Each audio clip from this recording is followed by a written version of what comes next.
Hello and welcome everyone. There is only one checkmate in two moves for white here. Black is somehow in a zigzag, but he can still move this rook and this one too. If you can solve it, pause the video and tell me what is the best move for white here.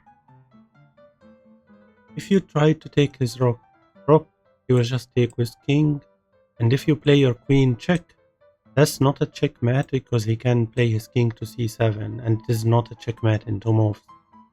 If you played your queen to e5, because if he takes your rook, that will be a checkmate in two moves, but he will not take your rook, he will just play this rook check, and after you move your king, it is not a checkmate in two moves.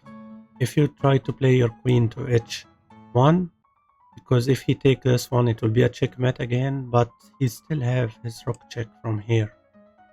If you try to play your rook to e8, if he takes, that's a checkmate in two moves, but he will not take your rook, he will simply play his rook to a6, and there is no checkmate in two moves here.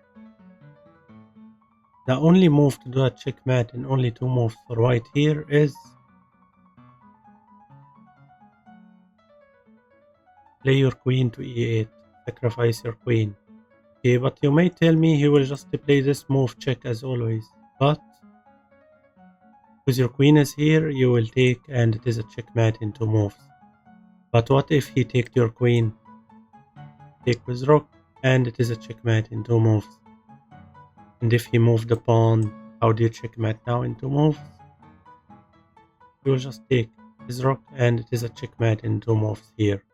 If you enjoyed it, like the video and subscribe, and thank you for watching.